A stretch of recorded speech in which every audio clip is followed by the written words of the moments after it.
उस समय ठाकुर जी कहां हैं? निकुंज में हैं। तो मंगला के दर्शन राधा वल्लभ जी के वो नंद भवन के नहीं है, वो उस समय निकुंज के लाला है। सहचरियां उनकी सेवा कर रही हैं और रात में ठाकुर जी यशोदा मैया सुला देती हैं तो ठाकुर जी खर्राटे मार के सो जाते हैं।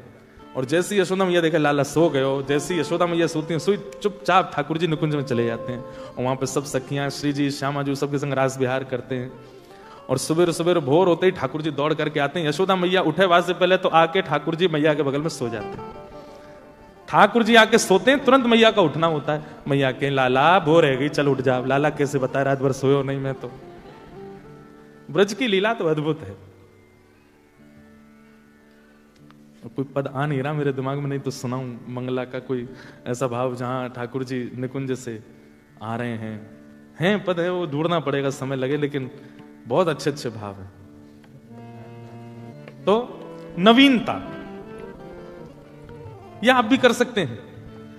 रात्रि में शयन कराए ठाकुर जी को, तो शयन कराते समय विचार करो, ठाकुर जी आज जय जय कौन सी लीला में जाओगे, सेवा का चिंतन करते हुए शयन करा दो और फिर विचार करो आज कौन सी लीला होगी, आज कहां जाएंगे ठाकुर जी। अच्छा, और फिर सवेरे ठाकुर जी को वही भाव धारण करा के मंगला कर दो। ठाकुर जी धीमे धीमे धीमे आपके भावों को ऐसे स्वीकार करेंगे, आप जो विचार करेंगे रात में ठाकुर जी वैसे ही लीला प्रकट कर देंगे। कभी स्वप्न में वो भाव दिखने लगेगा, कभी विचारों में वो भाव दिखने लगेगा। सेवा की बड़ी अद्भुत पद्धति है। हमारे जगन्नाथ महाप्रभु,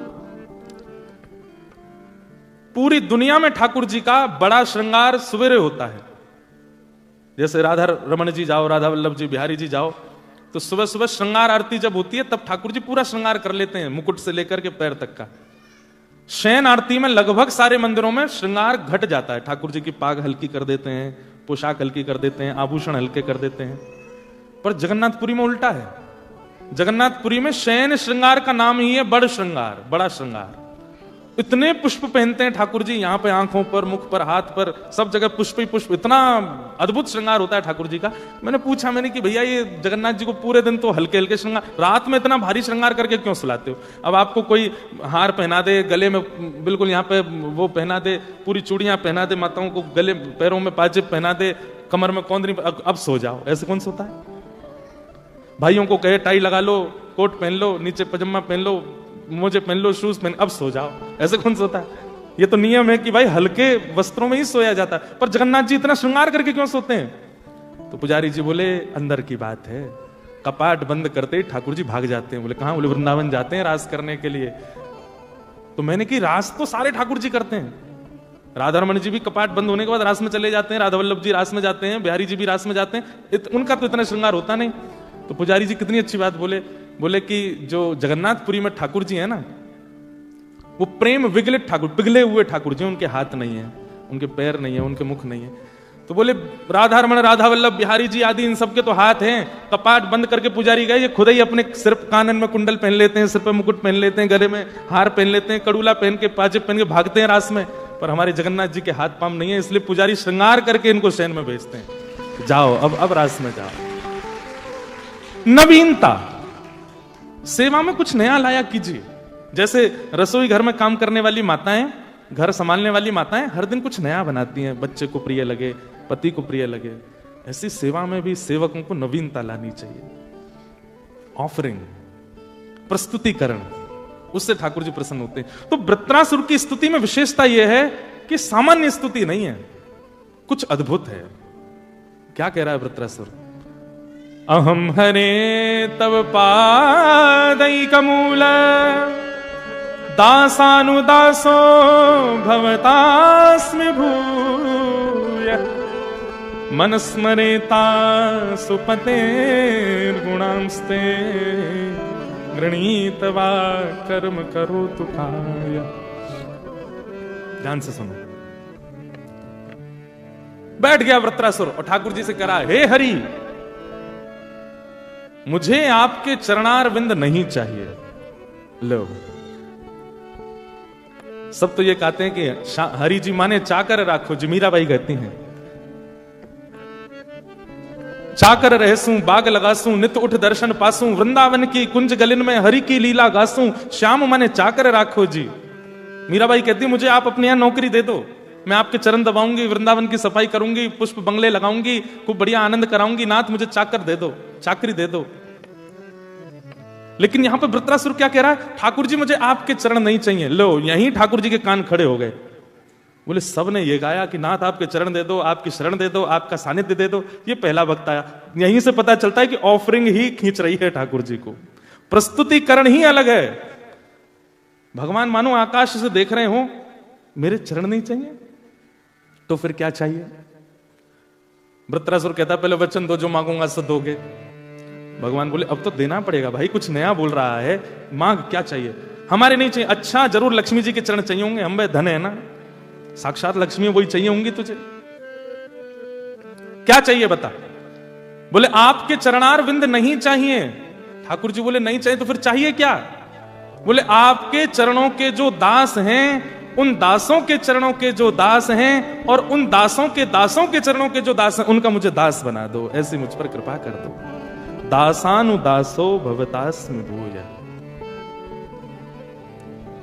ठाकुर जी मानो अपने 4-5 काम बंद करके किनारे धर दी। बोले वाह भाई, कुछ नया, ये क्या बात हुई? मतलब दासानुदासो भवतास्मि भूय, हम नहीं चाहिए, हमारा दास भी नहीं चाहिए। एक तो होता है ना कि ठीक है प्रधानमंत्री से नहीं मिला सकते तो उनके पर्सनल असिस्टेंट से मिला दो, पर ये कौन बोलता है कि प्रधानमंत्री के पीए के पीए के पीए के पीए से हमको मिला दो? ये तो कोई पागल व्यक्ति बोलेगा, उससे कौन मिलता है?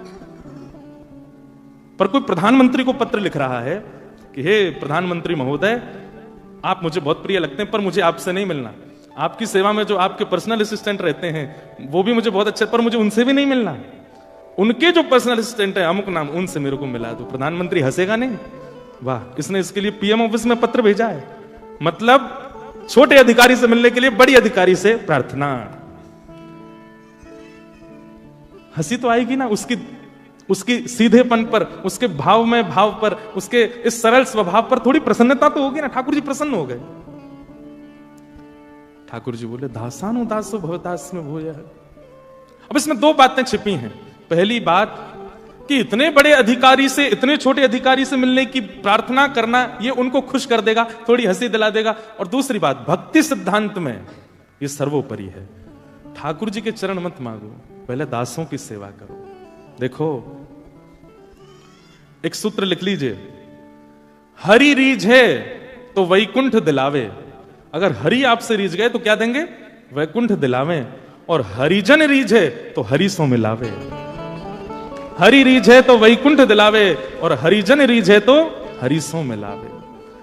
ठाकुर जी यदि खुश हुए तो वैकुंठ मिलेगा, स्वर्ग मिल जाएगा। पर ठाकुर जी को कोई जन रीझ गए हो तो ठाकुर जी से मिला देगो।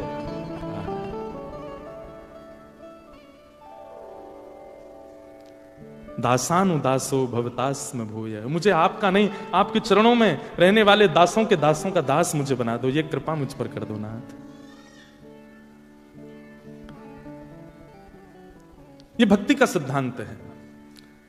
हरि सेवा बाद की वस्तु है, पहले हरिजनों की सेवा, हरि भक्तों की सेवा वो पहले कर लो।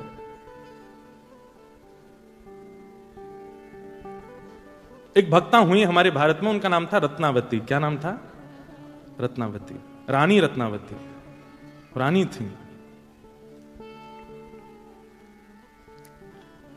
तो रानी रत्नावती जो थी ये राजकुल की थी। इनके पास में कोई कमी नहीं थी, सब सुख संपत्ति थी। लेकिन इनकी एक दासी थी, वो कृष्ण भक्त थी। रानी की दासी वो कृष्ण भक्त थी। तो रानी जब भी एकांत में अपने कक्ष में जाती तो इनकी जो दासी थी वो कमरा साफ करते हुए, कभी इनके कपड़े लगाते हुए, कभी इनके वस्त्र आभूषण रखते हुए उस समय कृष्ण कृष्ण कृष्ण कृष्ण कृष्ण जपती रहती थी। रानी कृष्ण से परिचित नहीं थी, लेकिन दासी के मुख से जो कृष्ण शब्द का उच्चारण होता था उससे रानी को बहुत सुख मिलता था। तो कभी कभी रानी उसके पास जाती और दासी से बोलती, ये तू क्या बोलती रहती है, मुझे बहुत अच्छा लगता है, ये किसका नाम है, तेरे प्रियतम है क्या? प्रियतम सुनते ही वो जो दासी थी वो तो नेत्रों से अश्रुपात करने लगी, रोने लगी। बोले कि ये मेरे प्रियतम कैसे हो सकते हैं, ये तो जगत प्रियतम, ये तो सबके प्रियतम है, सबके प्राणनाथ हैं। पर आपने आज बोल दिया कि ये मेरे प्रियतम तो नहीं, तो मुझे उम्मीद जग गई है कि शायद ये मुझे प्रियतम रूप में मिल जाए। रानी बोली तू इतना प्रसन्न हो रही है ये सुनकर के, ये है कौन, मुझे इनके बारे में बताओ ना। पर वो जो दासी थी वो बस कार्य करते हुए निकल जाती, नहीं बताती कि कृष्ण कौन है। प्यासे को पानी ना पिलाओ तो जल की महिमा, जल की उपमा और तीव्र हो जाती है, मिलन की चाह और ज्यादा हो जाती है। रानी व्याकुल हो गई। अब तो वो यही सोचती रहती है, कौन है ये मुझे बताती क्यों नहीं है। कभी फिर पकड़ लेती है, तूने बताया नहीं उस दिन ये कृष्ण है कौन। तो दासी बोली, आपको जान के क्या करना है। बोले कि मैं रानी हूं, मैं चाहे जो जान सकती हूं। बोले ठीक है, परंतु कृष्ण से हो क्या रहा है, ये नाम सुन के आपको कुछ अनुभव होता है। बोले अनुभव तो कुछ नहीं होता, पर बस अच्छा लगता है जब तू बोलती है और बोलते हुए काम करती है, मुझे अच्छा लगता है, इसलिए मेरी इच्छा है जानने की ये कौन है। रानी ने लीलाएं सुनाई कि वही ब्रजेंद्र नंदन, नंद नंदन, यशोदा मैया के लाला श्री कृष्ण हैं, जो ऐसी लीला करते हैं। आदि आदि सब लीलाएं सुनाई। लीला सुनकर के वो रानी बड़ी खुश होती है। अब तो वो पूरे दिन चिंतन करती है, अच्छा ऐसे माखन खाते हैं, ऐसे गोपियों के यहां जाते हैं, ऐसे भाव रखते हैं। 2-4 दिन तो रानी को अच्छा लगा। फिर रानी कहने लगी, मेरे को इससे संतुष्टि नहीं हो रही है, अब मेरे को कुछ और जानना है, मुझे कुछ और बताओ, मेरे को व्याकुलता हो रही है, इनसे मुझे मिलना है। कैसे संभव होगा। देखो, एक दासी के प्रति दासत्व का भाव ले आई है रानी, तो जीवन में ठाकुर जी आ रहे हैं। भगवत भक्त की जाति नहीं होती, भगवत भक्त की पदवी नहीं होती। भगवत भक्त तो भक्त होता है, चाहे वो ब्राह्मण हो, चाहे वो क्षत्रिय हो, चाहे वो विदेशी हो, चाहे वो देसी हो, वो भक्त ही होता है। उसकी शरण ले लो, उससे भगवत प्राप्ति निश्चित है। वृत्रासुर ने अपने प्रथम श्लोक में भक्ति का सूत्र बताया। ठाकुर जी नहीं, ठाकुर जी के चरणन को दास बनो, दासों के दास बनो। रानी कहती, मेरे मन को संतुष्टि नहीं हो रही है, और कुछ बताओ। तो एक दिन दासी ठाकुर जी का ललित त्रिभंगी स्वरूप लेकर के आई और रानी की सेवा में ठाकुर जी पधरा दिए। बोले कि अब इनकी सेवा प्रारंभ कीजिए, उससे सुख मिलेगा। पहले कथा जीवन में आती है, फिर सेवा जीवन में आती है। सेवा जीवन में आ गई, अब तो रोज श्रृंगार करती हैं, रोज सजाती हैं। पहले जीवन में कथा आती है, कथा सुनते सुनते फिर भगवत भक्त जीवन में आते हैं, ठाकुर जी के भक्त जीवन में आने लगेंगे। भक्त के आने के बाद फिर ठाकुर जी की सेवा जीवन में आती है, और सेवा आने के बाद फिर धाम में रहने की इच्छा आती है कि अब तो बस सब कल हम आए एयरपोर्ट पे ही 2-4 सब वैष्णव सब, महाराज जी हमको आप कैसे भी वृंदावन पहुंचो, ऐसी प्रार्थना करो कि वृंदावन का अखंड वास हो जाए। अब ऑस्ट्रेलिया बढ़िया नहीं लग रहा है, सुहा नहीं रहा है। देखो पहले तो भारत छोड़ के यहां आ गए, अब यहां से वापस जाना है। लेकिन व्रज धाम में अखंड वास करने की ये निष्ठा, ये क्रम होता है, ये इच्छा प्रकट होना, ये भी भगवत कृपा है। धाम में इसलिए नहीं, यहां जैसी फैसिलिटी नहीं है, यहां जैसी सुख सुविधाएं नहीं है धाम में, लेकिन फिर भी आप सब तज के वृंदावन वास की इच्छा रखते हो। एक बात हम बोल दें, इतनी सुविधाओं में रह करके भी ऐसे स्थान पर रहने की इच्छा प्रकट होना एक प्रकार से मानसिक ब्रजधाम निवास ही है। मन से तो आप ब्रजधाम के ही हो। मीराबाई के पास में सब कुछ था, पर वो सब कुछ रहते हुए भी यही सोचती थी कि बाला मैं बैरागण होंगी, जिन भेषा मारो सांवरो रीछ है, मैं सो ही भेष धरूंगी, बाला मैं बैरागण होंगी। यहां रहते हुए भी मन में इच्छा होती है कि हम बरसाने बस जाएं, वृंदावन बस जाएं, धाम निवास हो जाए, यमुना पुलिन पर रहने लग जाएं। इतनी व्यवस्थाओं के बाद भी ब्रज की इच्छा, ये भगवत कृपा ही है। में लोग बड़े एटिकेट से रहते हैं, सीधे बैठते हैं, सीधे चलते हैं, सीधे खाते हैं, सरबट भी नहीं आनी चाहिए, ऐसे कपड़े पहनते हैं, जिम वगैरह जाते हैं, फिजिक बनाते हैं, सीधे साधे। फिर उन लोगों की प्रशंसा होती है, देखो इनके बैठने का ढंग, चलने का, उठने का, सब कितना बढ़िया व्यवस्थित है। हमारे ठाकुर जी सोते भी ऐसे हैं, उठते भी ऐसे, खाते भी ऐसे ही हैं। अब राधा रमन राधा वल्लभ जी ऐसे ही रहते हैं, वो बदलते थोड़ी हैं, पूरे दिन टेढ़े ही रहते हैं। और फिर भी देखो हजारों लाखों नावती के जीवन में ठाकुर जी आ गए। बहुत ध्यान से सुनो, पहले नाम आया, एक दासी के मुख से नाम सुना, नाम के बाद कथा आई, और कथा के बाद सेवा आई। क्योंकि जो नाम सुख दे रहा था, अब नाम से वो सुख पूर्ण हो गया, तो अब कथा से सुख मिलने लगा, कथा के बाद अब सेवा सुख देने लगी। लेकिन ध्यान रखिए, भक्ति जिसके जीवन में होती है उसको कभी संतोष नहीं होता। नेक सुन लो भैया, कथा को सुन लो, नेक इधर देख लो। हम बहुत थके, सच बता रहे हैं, इतनी थकान है फिर भी हम कर रहे हैं, आप लोगों के लिए आए ना, सुन लो। आपको क्या करना, बैठ के सुनना है, बस सुन लो। तो लिख लीजिएगा, जिस भक्त को अपनी भक्ति में, चाहे वो भक्ति नाम की हो, चाहे वो भक्ति कथा की हो, चाहे वो सेवा की हो, चाहे वो स्वरूप की हो, चाहे वो परिक्रमा की हो, चाहे वो एकादशी की हो, अगर अपनी भक्ति से आप संतुष्ट होते हो तो इसका मतलब है कि आप भक्त हो ही नहीं। भक्त को संतुष्टि नहीं होती, वो कितना भी कर ले उसको फिर भी रहता कुछ रह गया है, अभी कुछ अपूर्णता रह गई है, अभी कहीं मेरी कमी चल रही है, अभी शायद हुआ नहीं है। जैसे प्रेमी, वो अपने प्रियतम को या अपनी प्रियतमा को कुछ भी दे दे, अगर उसको ये लगता है मैंने बहुत दे दिया, इसका मतलब है उसका प्रेम है नहीं। लड़ाइयां ही इसीलिए होती हैं दोनों कपल्स में कि वो गिना देते हैं कि हमने तुमको ये दिया, तुम्हारे लिए ये किया, तुम्हारे लिए, अच्छा गिना रहे हो, लेकिन आपका प्रियतम या आपकी प्रियतमा बस करती जाए या करता जाए और कभी गिनाए ना, और उसको तब भी ये लगे मैंने तो अभी कुछ किया ही नहीं तुम्हारे लिए, वही तो प्रेम होता है। ऐसे ही आप एकादशी हर साल सारे महीने की एकादशी करते हो, लेकिन आप साल के अंत में एकादशी करते समय खुश हो जाते हो, इस साल एक भी एकादशी का नियम नहीं टूटा, बड़ा अच्छा हुआ। इसका मतलब कहीं दोष है, आपको संतुष्टि क्यों हुई? वृंदावन गए और वृंदावन की परिक्रमा, गोवर्धन की परिक्रमा, यमुना जी में स्नान, संतों के दर्शन सब करके जब वापस एयरपोर्ट पर आए तो बड़े खुश होकर फ्लाइट में बैठे, बहुत अच्छे से यात्रा हो गई, सब बढ़िया हो गया, कुछ भी छूटा नहीं, अब तो बड़ा अच्छा।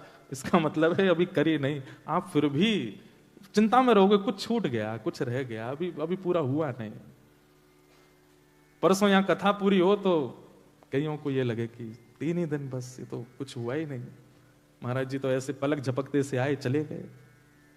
मैं बोल रहा हूं आपको, पता नहीं भारी लग रहा हो कहीं अरे यार कब जाएंगे वैसे ऐसा लग तो नहीं रहा है किसी को, हमने कोई जबरदस्ती हाथ पकड़ के तो बुलाया नहीं आपको, इतनी संख्या में आप आए हो, इसका मतलब अच्छा लग रहा तभी तो आए हो।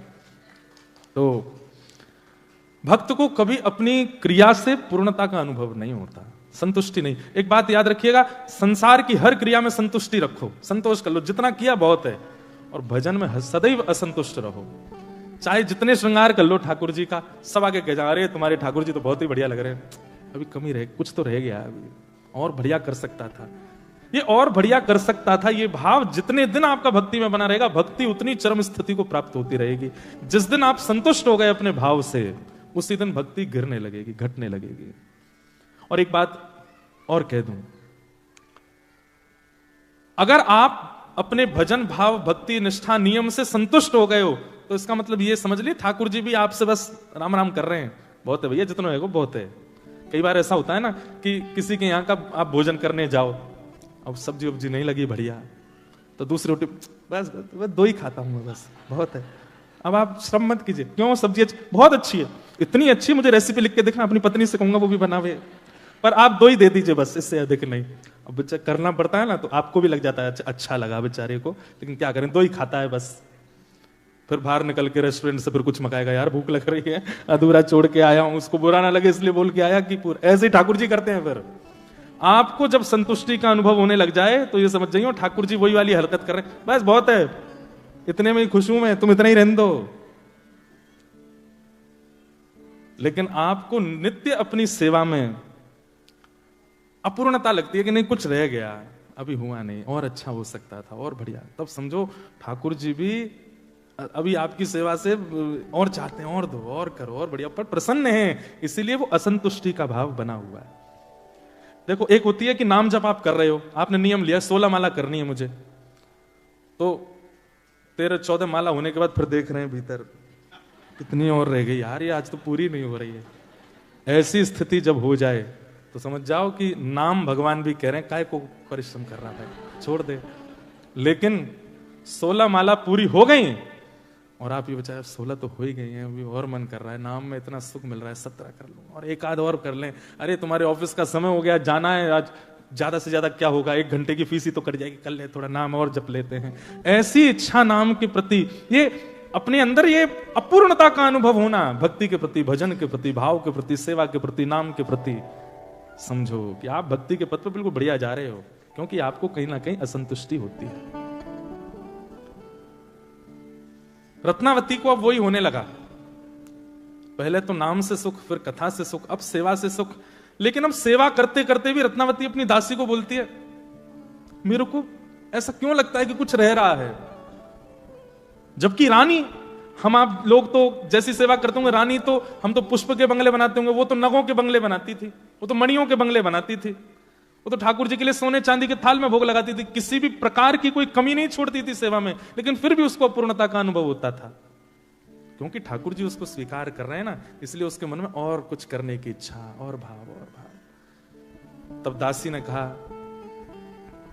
रानी अब तो एक ही चीज है जिससे आपके हृदय को संतुष्टि तो नहीं मिलेगी, लेकिन हां शांति हो जाएगी, और वो क्या है? बोले हरिजनों की सेवा। हरि की सेवा हो गई, अब हरि यश गाने वाले, हरि दासत्व में रहने वाले, हरि का नाम स्मरण करने वाले और सदा हरि में ही लीन रहने वाले, अब भक्तों की सेवा करोगे तभी आपके चित्त को शांति होगी। ये बहुत ऊंची बात है बंधुओं।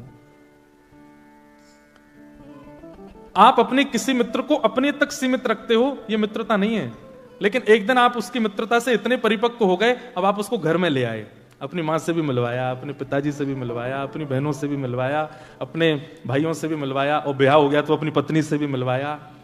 इसका मतलब क्या है? अब आप उसके सखत्व को पूर्ण रूपेण स्वीकार कर चुके हो, आप अपनों से उसको मिला रहे हो। लेकिन कई ऐसे दोस्त हो तो बुरा नहीं मानना है, घर के बाहर ही इसे फोन, हाँ भाई आ गए, बाहर आ जा, भीतर मत आइयो, डोर बेल मत बजियो, मैं ही आ जाऊंगा बाहर, तुम लोग घर में लाने लायक नहीं हो। वो बाहर ही आता है, मिलके तुमको विदा कर देता है, तुमसे बाहर ही मिल लेता है, कभी घर का कोना भी नहीं दिखाया। हाँ कभी कभी होली दिवाली की होती है तो भी कह देता है, सुनो गराज में ही रखा तुम्हारा भोजन, वहीं कर लो, वहीं से निकल लो। ऐसी ठाकुर जी की भक्ति भाव है। ठाकुर जी जब आपकी सेवा से अति प्रसन्न हो जाते हैं, ठाकुर जी जब आपके नाम से अति प्रसन्न हो जाते हैं, आपके भाव से अति प्रसन्न हो जाते हैं, तब अपने जनों से परिचित कराते हैं, अपने जनों से परिचित कराते हैं। फिर आपको हमारे बरसाने के श्री विनोद बाबा प्रिय लगने लगेंगे, फिर आपको हमारे श्री वृंदावन के श्री प्रेमानंद जी महाराज प्रिय लगने लगेंगे, फिर आपको हमारे पूज्य श्री मलुकपीठ वाले महाराज जी प्रिय लगने लगेंगे, आपको हमारे श्री गोरीलाल कुंज वाले पूज्य जय जय सरकार प्रिय लगने लगेंगे, आपको हमारे श्री गोवर्धन के श्री पंडित जी महाराज प्रिय लगने लगेंगे, और इन सब के बाद नीचे कोने में मैं प्रिय लगने लगूंगा। सीधी बात, अभी तक राधा रमण जी से प्रेम था, राधा वल्लभ जी से प्रेम था, बिहारी जी से प्रेम था, गोवर्धन वृंदावन से प्रेम था, यमुना जी से प्रेम था, गोपेश्वर महादेव से प्रेम था, लेकिन अब हरिजनों से प्रीति हो गई है, तो सोचो ठाकुर जी ने आपको स्वीकार कर लिया।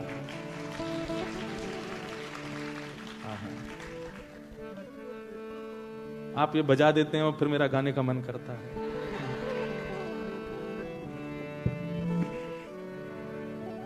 मेरे मन में ना लागे कोई रंग, मेरे मन में ना लागे कोई रंग, क्यों?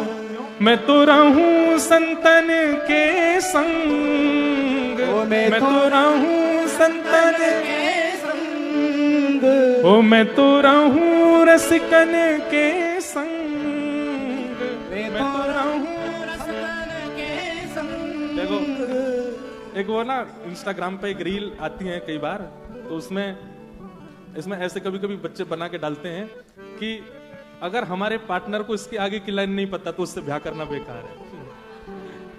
ठीक वैसे ही जब हमने गाना शुरू किया, आप संग गाने लगे तो लगा कि हाँ अब 2 दिन कथा करने में और आनंद आएगा। इससे आगे की लाइन ही नहीं पता होती तो हम एक ही लाइन गा के चुप हो गए हो। एक लाइन गा के बताना था हमको, तो बस क्या, मेरे मन में ना लागे कोई रंग, मुझे फिर दुनिया के कोई रंग नहीं लग सकते। श्री सूरदास जी कहते हैं कि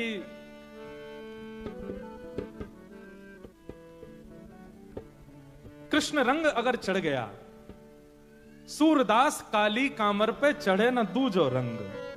अगर कृष्ण रंग चढ़ गया हो, कृष्ण के हरिजनन को रंग चढ़ो, फिर संसार में आप चाहे जहां चले जाओ, हमको आप दुबई ले जाओ, हमको ऑस्ट्रेलिया ले जाओ, अमेरिका ले जाओ, कनाडा ले जाओ, स्विट्जरलैंड ले जाओ, हम फिर भी घूम फिर के ऐसे ही रहेंगे। क्यों? क्योंकि हरिजनों का संग करते हैं, हरिदासों का संग करते हैं, हरिभक्तों का संग करते हैं।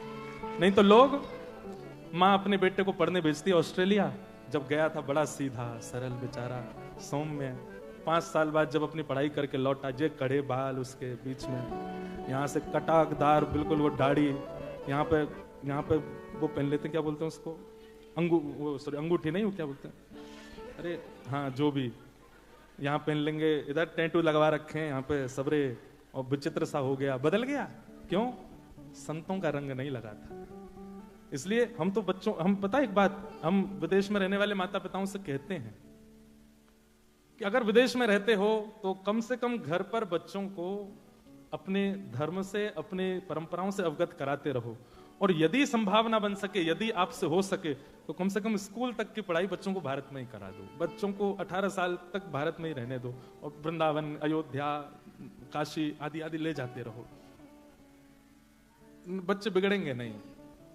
यहां तो फिर बदल जाता है माहौल। उनको संतों का रंग लगवा देंगे तो आप दुनिया के किसी भी कोने में उनको ले जाओ, वो बदलेंगे नहीं। हर स्थिति में वो निभा लेंगे स्वयं को, और जैसे हैं वैसे बने रहेंगे। नहीं तो बच्चों का स्वभाव बदल जाता है, लोगों का स्वभाव बदल जाता है। तो रत्नावती के जीवन में पहले नाम आया, उसके बाद कथा आई, फिर ठाकुर जी आए, लेकिन तब भी चित्त में वो अपूर्णता बनी हुई थी, और उस अपूर्णता की पूर्णता के लिए अब ठाकुर जी ने हरिजन भेजे। हरिजन, एक बात याद रखिएगा, कथा अच्छी लगती है, ठाकुर जी अच्छे लगते हैं, नाम अच्छा लगता है, कीर्तन अच्छा लगता है, लेकिन हरिजनों के प्रति ऐसी श्रद्धा नहीं प्रकट होती। हाँ ठीक है, कथा सुनने तक हम सीमित हैं, लेकिन हमको ऐसी कोई विशेष इनसे लगाव नहीं, आकर्षण नहीं है। आकर्षण होना भी नहीं चाहिए, पर एक विशेष प्रकार की उनके प्रति प्रीति हो जाए तो समझो ये ठाकुर जी की कृपा है। 32 सेवा अपराध हैं, इन पर मैं प्रकाश डालूंगा कथा में। 32 प्रकार के सेवा अपराध हैं। उनमें एक सेवा अपराध पता है क्या है? आप अपने ठाकुर जी की सेवा कर रहे हैं और उस समय कोई हरि भक्त आपके घर आ जाए तो आप उस हरि भक्त को अटेंड ना करके सेवा में ही लगे हुए हैं। किसी कहते हैं बैठा दो इनको, मैं अभी सेवा में हूं। ठाकुर जी कहते हैं मेरे वस्त्र आधे ही छोड़ के पहले जाओ, पहले उससे मिलके आओ, मेरा जन कोई आया है, पहले उसको बैठाओ। हम एक प्रसंग सुनाते हैं कि एक बार वृंदावन से कुछ लोग जगन्नाथपुरी यात्रा पर गए। तो उस समय की बात जब फोन नहीं होते थे, गाड़ियां नहीं होती थी, रोड नहीं थे, इतनी व्यवस्थाएं नहीं थी। वृंदावन से पुरी जाने में 2-3 महीने लग जाते थे लोगों को, बैलगाड़ी से जाते थे। तो कहते हैं कि एक दिन महाप्रभु जी इतने प्रसन्न, जगन्नाथ जी का श्रृंगार चल रहा था, और इतने में ही देखा पुजारियों ने कि जगन्नाथ जी ऐसे झूम रहे हैं। तो पुजारी जी बोले, जय जय, कहा है गो, ऐसे मचल क्यों रहे हो आप? बोले कि मुझे बड़ी प्रसन्नता हो रही है। क्यों? आज आपका भोजन बहुत अच्छा बना है इसलिए, आज आपका श्रृंगार बहुत अच्छा हुआ है, आज आपकी सेवा बहुत बढ़िया हुई है इसलिए। बोले नहीं, आज वृंदावन से कुछ ब्रजवासी मेरे दर्शन के लिए जगन्नाथपुरी आ रहे हैं, और ये सोच सोच के मैं बहुत प्रसन्न हो रहा हूँ, मुझे बड़ी प्रसन्नता हो रही है, मैं बड़ा आनंद में भर रहा हूँ। सुनो, उनके लिए व्यवस्था कर देना, उनके लिए भोजन बनवा देना, उनको आने में 2-2.5 महीने लगेंगे अभी, उनके आने से पहले सब इतना व्यवस्थित कर देना कि उनको किसी भी प्रकार की कोई दिक्कत ना हो। इतना प्रेम ठाकुर जी करते हैं अपने हरिजनों से। हम अपनी बात नहीं कर रहे हैं, लेकिन जिस दिन आपको पता चला कि यहाँ पे कथा होने वाली, उसी दिन से ही उत्सुकता बनने लग गई चित्त में, कब आएंगे, कब गिरधरलाल जी आएंगे, कब कथा होगी, कब ये सब कीर्तन हम सुनेंगे, कथा सुनेंगे। ये उत्सुकता और ये बेचैनी जो चित्त में आती है ना, ये भगवत कृपा से है, अगर हरिजनों के लिए आती है तो। क्योंकि हरिजनों से मिलने के लिए तो ठाकुर जी उत्सुक रहते हैं, ठाकुर जी प्रसन्न रहते हैं।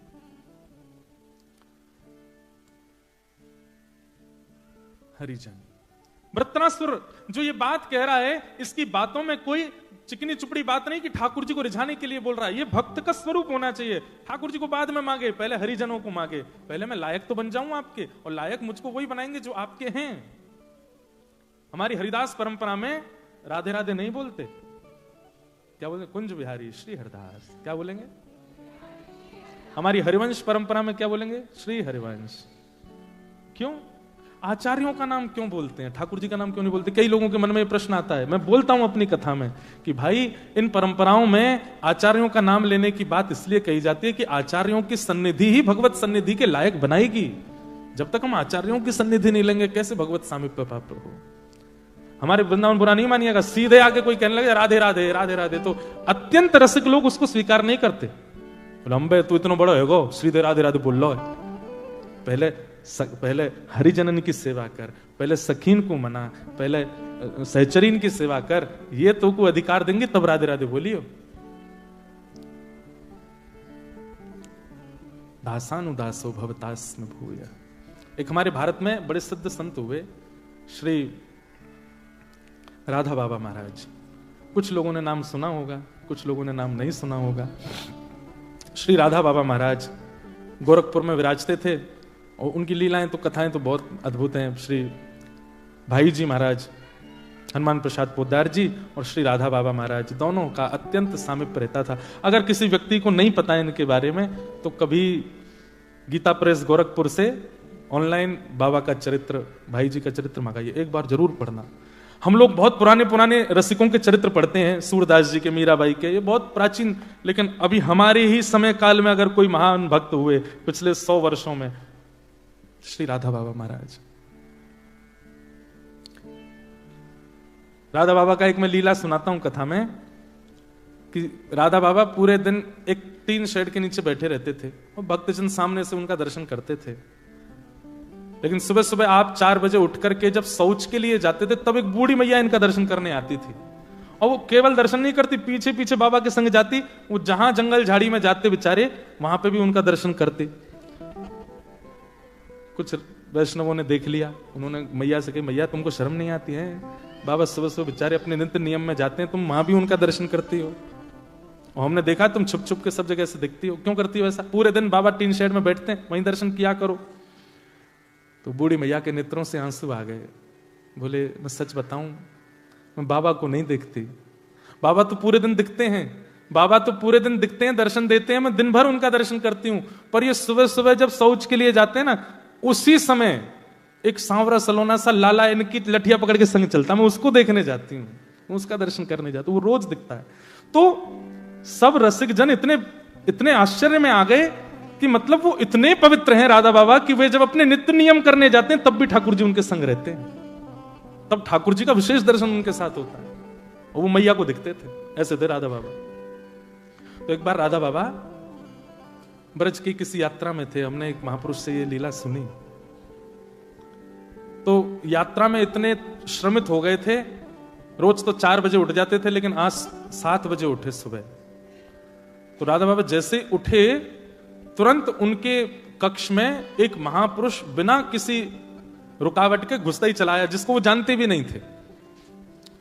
राधा बाबा उठ करके देख करके बड़े संकोच में आ गए। बोले, भाई ये कौन बाबा है, सीधे मेरे कमरे में घुसा चला आया है। तो फिर भी कहा, बोले महापुरुष आपको प्रणाम है, आप कौन हैं, कहां से आए हैं, आपका क्या परिचय है? तो वो जो बाबा उनके कक्ष में आया, वो दोनों भुजा उठा करके रोने लगा। बोले, मैं सत्य बता रहा हूं, आज पहली बार मेरे स्वप्न में श्री जी आई थी, किशोरी जी आई थी, और श्री जी आकर के मुझसे बोली, तेरे भजन को पूरा फल प्राप्त है वे में नेक दूरी रह गई है, या हमारे में तो को राह बतावे आई हूं कि अपने भजन को फल पूरा कर ले। मैंने पूछी, हे श्यामाजू भजन को फल कैसे पूरा होगा? बोले कि अभी अभी राधा बाबा आए हैं बिड़ला धर्मशाला में। बोले, मेरा हाथ पकड़ के श्री जी स्वप्न में लेकर के गई धर्मशाला, और मुझे तो पता नहीं आप कहां रुके, आपके कमरे के बाहर जाके उन्होंने इशारा किया, बोले या कमरा में बैठे बाबा, उनको जाके सुबह दर्शन कर लियो, उनके दर्शन से ही तेरा भजन फल पूरा होगा। ये सुनते ही राधा बाबा नेत्रों से अश्रुपात होने लगा। बोले, श्री जी ने ऐसी आज्ञा दी? बोले हाँ। बोले, श्री जी मुझसे कह के गई कि आज तुम आज जाकर के इनका दर्शन करना। चरणों में प्रणाम किया और प्रणाम करके बोले, श्री जी ने एक आज्ञा और दी है। बोले क्या? बोले, बरसाने में एक सदगृहस्थ हैं, उनका नाम है मोहिनी बिहारी, मोहिनी श्याम जी, आप कृपा करके या तो उनके दर्शन कराओ। मतलब श्री जी ने मुझको आज्ञा दी मैं आपके दर्शन करूं, और आपके लिए आज्ञा दी है कि बरसाने में एक संत हैं, एक सदगृहस्थ हैं, संत नहीं है, परिवार है उनका पूरा, मोहिनी शरण जी, आप उनके दर्शन कर आओ, और दर्शन नहीं कर सको तो उनके घर की मधुकरी मंगा करके पालो। ये किशोरी जी ने आपके लिए आज्ञा की है। और ऐसा कहकर अब सुबह सुबह उठते ही कोई अपरिचित आकर के इतना सब कुछ बोल जाए तो उस पर विश्वास नहीं होगा। और ऐसा कहते तुरंत वो बाबा वहां से प्रस्थान किए। राधा बाबा महाराज तुरंत दौड़ करके अपनी छत पर गए देखने के लिए कि ये जाएगा किस तरफ। तो देखा वो दोनों भुजा उठा करके नेत्रों से अश्रुपात वृंदावन की ओर दौड़ा। उसकी स्थिति बता रही थी कि वो झूठ नहीं बोल रहा है। राधा बाबा महाराज ने अपने कुछ सेवकों को बुलाया और सेवकों से कहा, एक काम कीजिए, ऐसे करके एक मोहिनी श्याम मोहिनी जी करके, मोहिनी शरण जी करके एक सदगृहस्थ हैं बरसाने में। हम तो जाने में अभी असमर्थ हैं, पर उनके यहां की मधुकरी ले आओ, रोटी ले आओ। अपने कुछ सेवकों को भेज दिया। उनमें एक घनश्याम जी करके थे, वे ब्रज में, वृंदावन में जो रासलीला होती है उसमें कृष्ण बनते थे, तो घनश्याम ठाकुर जी भी थे उसमें। तो उन सबको भेजा, जाओ जाकर के बरसाने में कोई मोहिनी शरण जी सदगृहस्थ हैं, उनके यहां से रोटी ले आओ। अब राधा बाबा महाराज किसी के यहाँ की प्रसादी मांग रहे हैं। राधा बाबा जिनको स्वयं श्री ठाकुर जी के प्रत्यक्ष दर्शन होते थे, वो किसी के घर की प्रसादी मांग रहे हैं, तो इसका मतलब वो कितना ऊंचा होगा। ये सब लोग बरसाने गए और बरसाने में जाकर के इन्होंने पूछना शुरू किया ब्रजवासियों से, भैया यहाँ पे कोई सदगृहस्थ है, उसका नाम मोहिनी शरण करके है। तो सब नाम सुने और सुन के हंसे। बोले क्या काम है उससे? बोले उसके यहाँ की रोटी चाहिए। बोले किसके लिए? बोले राधा बाबा के लिए। तो लोग बाग सुन करके हंसे और सिर पकड़ करके बोले, भैया ये क्या कर रहे हो तुम लोग? राधा बाबा जैसे महान संत को उसके घर की रोटी खिलाओगे? बोले हैं कौन? बोले बरसाने का एक पागल है, उससे कोई मिलता नहीं जुलता नहीं, उसको देख के बच्चे भाग जाते हैं, वो जिस गली में जाता है सब दुकानें बंद कर लेते, कहां से कब क्या उठा ले, पागल है। तो सेवकों ने सोचा राधा बाबा ने आज्ञा की है, लेके तो जानी है रोटी। बोले फिर भी बताओ ना कहां है घर। बता दिया सबने। बोले वहां रहता है, वो तो प्रसिद्ध पागल है, यहाँ का, चले जाओ। जैसे गए घर पर पहुंचे तो घर की स्थिति देख करके बिल्कुल नहीं लग रहा है कि एक वैष्णव का घर है। वैष्णव के घर की पहचान अलग होती है। तुलसी का पौधा तो होगा, बाहर कुछ सातिया तो बना होगा, गैया का गोबर तो रखा होगा, ठाकुर जी की सेवा घर में हो रही होगी, दिव्य अगरबत्ती की सुगंध आ रही होगी। ऐसे वैष्णवों के घर की पहचान होती है। हम जिस घर में रुके हैं मेलबर्न में, उस घर का नाम है वृंदावन। और उस घर के जिस कमरे में हम रुके, उस कमरे का नाम है गोवर्धन। जहां भोजन बनता है ठाकुर जी का, उस भोजनालय का नाम है मैया की रसोई। जहां हमारे ठाकुर जी गिरधरलाल जी विराज रहे हैं, उस कक्ष का नाम है बरसाना। और जहां आकर के सब लोग बैठते हैं और बैठ करके वार्ता करें, चर्चा करें, जो कुछ भी करें, उस स्थान का नाम है रास स्थल। अब सोचो कैसा सुंदर पूरा घर, पूरा ब्रज वृंदावन जैसा है। तो मतलब घर में जाकर के ये ना लगे कि यहाँ ठाकुर जी रेंट पे रहते हैं, बल्कि ये लगे मालिक रेंट पे रहते हैं, यहाँ के अधिकारी तो ठाकुर जी हैं। कई घरों में ऐसा लगता है ठाकुर जी रेंट पे रह रहे हैं, कि अलमारी में बैठे हैं। घर जाके ऐसा लगे कि मालिक रेंट पे रहते हैं, ठाकुर जी का अधिकार है। तो लेकिन यहां उल्टा था। जिनके घर से रोटी लाने के लिए कहा था, उनके घर में एक भी वैष्णव लक्षण नहीं थे। घर के भीतर जाकर के सबने हाथ जोड़ के कहा, बोले भैया ये मोहिनी शरण जी कहां हैं? बोले उनसे क्यों मिलना है आपको? बोले कि उनके हाथ से एक रोटी लेनी है हमको। बोले वो पड़े देख लो।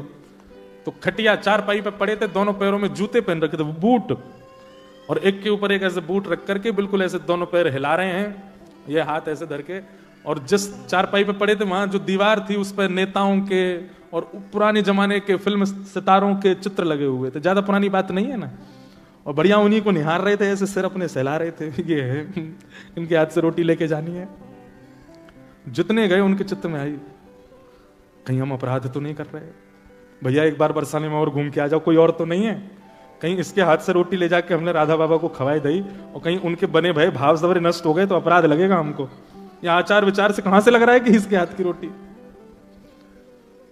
सब जगह एक राउंड और मार के आए बरसाने में।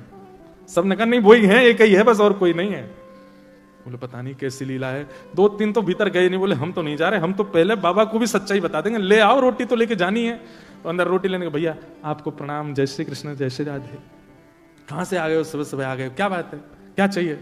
बोले अपने हाथ से रोटी दे दो। बोले ले लो रोटी, वहां भीतर से आ जाते हैं पता नहीं कहां कहां से मांगने के लिए। बोले नहीं आप अपने हाथ से दे दो। तो पहले तो 10 सुनाई और 10 सुना करके फिर गए और रोटी दे दी। बोले ले जा। और ले करके वो सब लोग राधा बाबा के पास आए। राधा बाबा आपने ये बताई। अब वो बताते कि वो कैसे हैं, उनका आचरण, उनका रूप, उनका स्वरूप, इतने में तो बाबा ने रोटी ली और पहला उसका कवल तोड़ करके माथे से लगा के पा लिया। और जैसे ही रोटी मुख में धारण की है, वो मधुकरी प्रसादी नेत्रों से अविरल अश्रुधार गिरने लगे, दोनों भुजा उठ गई, किशोरी जी की दिव्य लीलाओं का अनुभव होने लगा, नेत्र लाल पड़ गए, शरीर कंपायमान होने लगा। सामने जो आया, जिसके प्रति उनको अधिकार लगा, तोड़ करके उसको हाथ में नहीं दी, बोले मुंह खोलो, सीधे मुख में, और जिसको भी वो टूक पधराते जाएं उसके नेत्र बंद हो जाएं, नेत्रों से अश्रुधार, और वही श्री राधा प्रेम में प्रेम मगन होकर के झूमने लग जाए। अब जिन जिनको उनके स्वरूप पर संकोच हुआ था, सब बोले ये क्या हो रहा है। पूरे कक्ष में बैठे हुए लोग भावावेश में चले गए। हाथ आगे बढ़ाया, राधा बाबा ने तिरछी नजर से देखा, बोले तुम अधिकारी नहीं हो इसके, क्योंकि तुम दोष बुद्धि से देख करके आए हो। और महाराज एक आध घंटे नहीं, 24 घंटे की भाव समाधि लगी उन लोगों की जिन्होंने वो रोटी की प्रसादी पाई, मधुकरी। वहीं से ही बाबा ने प्रणाम किया और बाबा तो वहां से चले गए। लेकिन जो घनश्याम ठाकुर जी, जो रासलीला में कृष्ण बनते थे, वो भी गए थे वहां लेने। उन्हीं के मन में पहले दोष आया कि ये कैसे भक्त हैं। उनके मन में आया कि कोई तो बात है, मैं जाकर के देखूं तो सही, कहीं ऐसा तो नहीं है कि वो अपनी भक्ति को छुपाते हैं। ऐसा हो नहीं सकता कि उनकी प्रसादी से ये सब हो गया। घनश्याम ठाकुर जी गए बरसाने, और बरसाने गए तो आज वो और ज्यादा विचित्र रूप में बैठे थे। वो कोट वोट पहन के, बूट वोट पहन के, बिल्कुल ऐसा दिखावे सबको संसार को कि महापागल हैं, संसारी हैं और विचित्र, सब उनसे दूर दूर रहें। पर ये पहचान है एक अत्यंत वैष्णव की। भक्त की इच्छा ये नहीं होती कि मैं बहुत प्रसिद्ध हो जाऊं, भक्त की इच्छा ये नहीं होती कि मैं बहुत सिद्ध हो जाऊं, भक्त की इच्छा ये होती है केवल प्रिया प्रियतम मेरे रहें, बाकी सब मुझे अकेला छोड़ दें। ये एक असली भक्त की इच्छा होती है। चरण पकड़ दिए घनश्याम जी ने, बोले कि आप ये नहीं हो जो दिखा रहे हो, क्या हो वो दिखा दो, मेरी आपसे प्रार्थना है। बहुत अच्छा नाटक करते हैं आप, आपके शब्दों में भी कहीं से भी वैष्णवता नहीं झलकती, आपके रूप प्रारूप में भी कहीं से वैष्णवता नहीं, आपके आसपास भी ऐसी आपने व्यवस्था कर रखी है कि किसी प्रकार से वैष्णवता का दर्शन नहीं हो। लेकिन मेरी आपसे प्रार्थना है, एक ब्रजवासी होने के नाते आपसे प्रार्थना कर रहा हूं, अपना असली रूप दिखाओ। तो पीछे जो चित्र लगे थे, उन सब चित्रों के मतलब जब प्रार्थना की तो नेत्रों से अश्रु आ गए। प्रेम का स्वभाव है, प्रेम का स्वरूप है, कितना भी छुपा हो छुपता नहीं, वो प्रकट हो जाता है। तो नेत्रों में जब अश्रु आए तो घनश्याम ठाकुर जी ने कहा, आप ये नहीं हो जो दिखा रहे हो, कौन हो वो दिखाओ। तो पीछे जो दीवार पे वो चित्र लगे थे फिल्म सितारे वगैरह के, वो वास्तव में एक लकड़ी की दरवाजा था। और जैसे ही उस दरवाजे को खोला तो वो एक झरोका था, एक बालकनी जैसी थी। और वो बालकनी ऐसी थी जहां से श्री किशोरी जी का रंग महल स्पष्ट दिखाई देता था। हाथ पकड़ करके ले गए घनश्याम ठाकुर जी का और दिखाया, बोले देखो वो हमारी श्री जी लाडली जी का भवन है। बोले हाँ। बोले देखना अब मैं पुकारूंगा और कुछ अनुभव होगा। और जैसे ही उन्होंने भुजा उठा करके कहा श्री राधा श्री राधा श्री राधा, एक दिव्य तेज प्रकट हो गया श्री ठाकुर जी किशोरी जी के बरसाने भवन में। और उस दिव्य तेज में सर्वांगीण अंग तो नहीं दिखा, लेकिन दिखा कि दिव्य तेज जैसे समाप्त हुआ तो वहां पर कोई सुंदर सी चुनरी पहन करके कोई एक सखी आई है, जिनका रूप ऐसा था, इतनी दूर से स्पष्टता नहीं हो रही थी।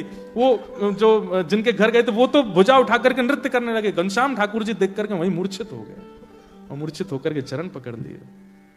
बोले कि मुझे अनुभव करा दो। बोले कि अभी आपके चित्त में वैष्णवों के प्रति दोष भाव आ जाता है, पहले उस दोष भाव को दूर करो।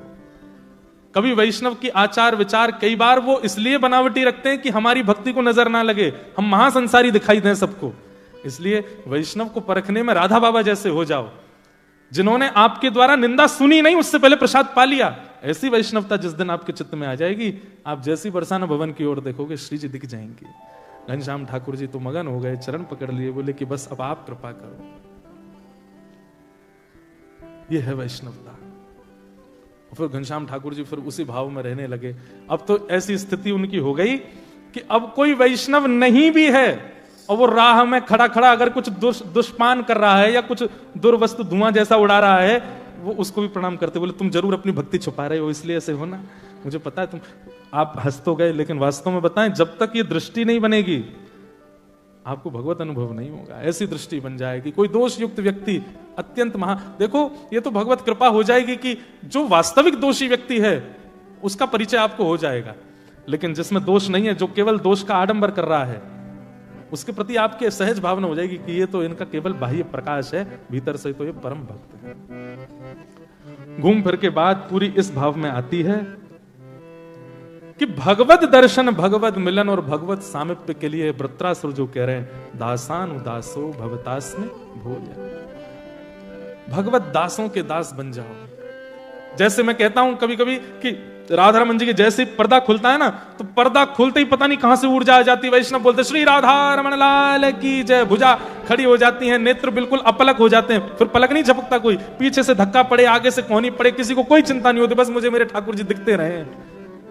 ऐसी स्थिति किसी वैष्णव के प्रति जब हो जाए, तब समझ जाइए अब ठाकुर जी मिलवे वाले हैं।